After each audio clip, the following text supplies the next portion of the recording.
Bismillahirrahmanirrahim. Assalamualaikum warahmatullahi wabarakatuh. Saya Hajah Mariati, Kepala SMA Negeri 8 Palembang. Saya mendukung penuh implementasi kurikulum merdeka di SMA Negeri 8 Palembang, dan alhamdulillah keluarga besar SMA Negeri 8 Palembang juga mensupport, mendukung penuh terlaksananya kurikulum merdeka di SMA Negeri 8 Palembang. Dan mulai tahun pelajaran 2022-2023 SMA Negeri 8 sudah mengimplementasikan kurikulum merdeka dari mulai kelas 10. Dan kami berharap seluruh guru, khususnya guru kelas 10, melaksanakan pembelajaran yang berpihak kepada siswa, sehingga kebutuhan anak-anak semua dipenuhi oleh Bapak Ibu guru dalam proses pembelajaran.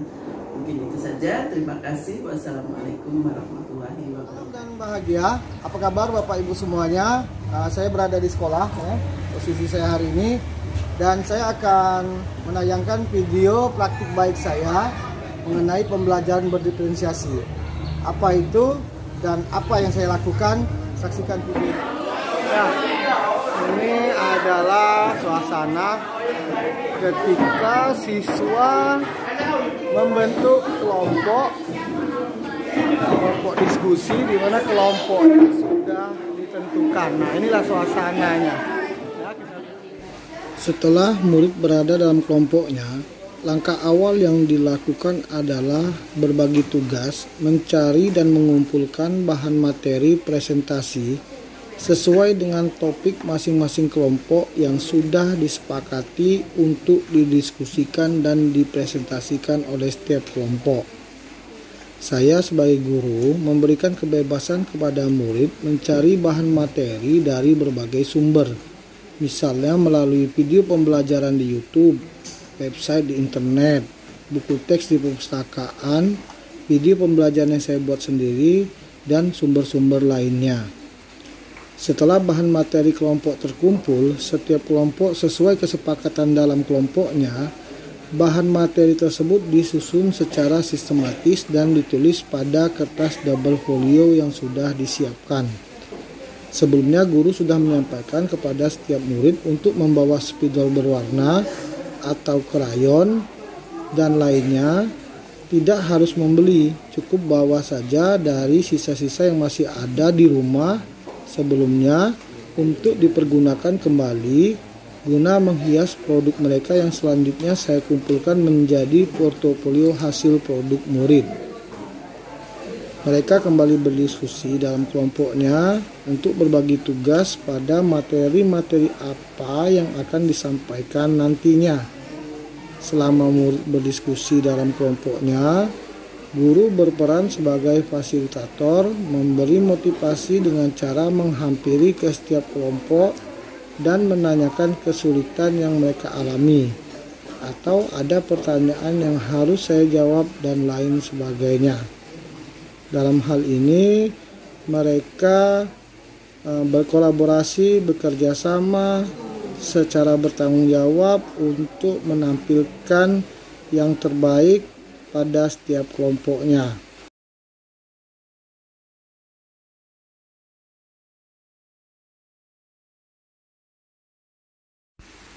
Ini adalah produk dari setiap kelompok yang selanjutnya saya kumpulkan menjadi portofolio hasil produk. Assalamualaikum warahmatullahi wabarakatuh. Waalaikumsalam warahmatullahi wabarakatuh.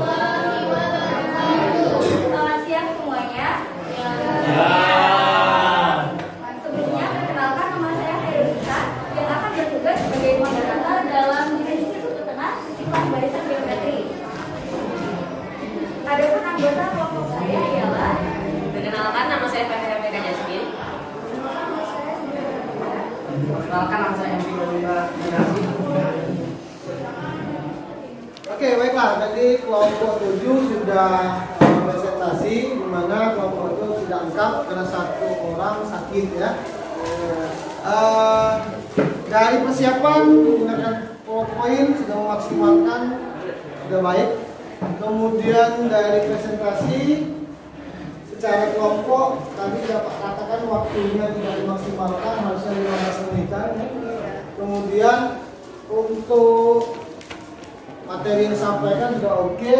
Ada materi singkat, kemudian contoh soal, kemudian tadi ada yang bertanya, siapa tadi bertanya?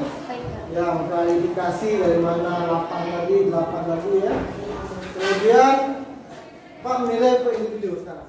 Berikut adalah beberapa media yang digunakan setiap kelompok dalam presentasi, yaitu PowerPoint, carta, papan tulis, dan lain sebagainya yang dimaksimalkan pada saat penyajian materi kelompok.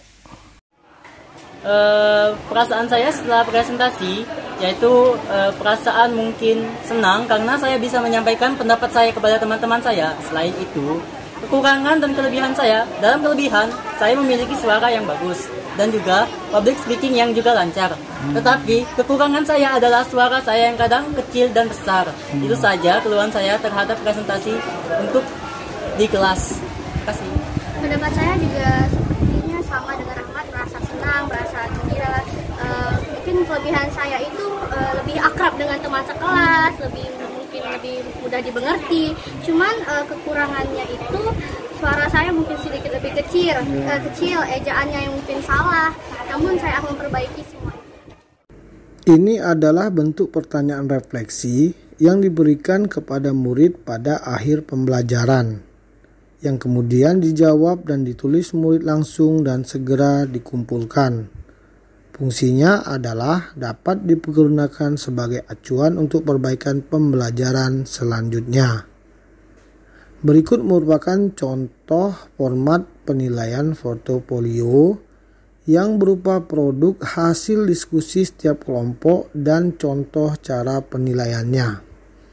Ini adalah format penilaian presentasi yang dibagi menjadi penilaian secara kelompok dan penilaian secara individu. Selanjutnya, untuk rencana tindak lanjut dilihat dari 3 kategori hasil belajar murid, yaitu kategori paham utuh, kategori paham sebagian, dan kategori tidak paham. Untuk kategori paham utuh, yang selanjutnya itu diberikan materi atau soal tambahan atau pengayaan. Untuk kategori paham sebagian, itu diberikan perhatian pada aspek yang masih kurang dengan cara guru melakukan diskusi kepada murid untuk melakukan penguatan pada aspek yang masih kurang tersebut.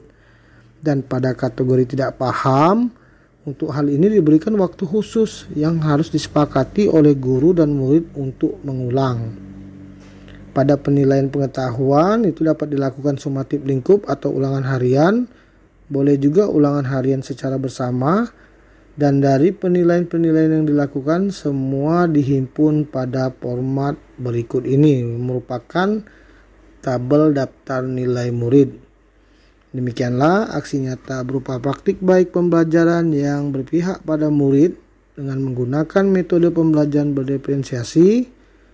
Mohon maaf atas segala kekurangan. Terima kasih atas perhatiannya. Sampai jumpa. Salam dan bahagia.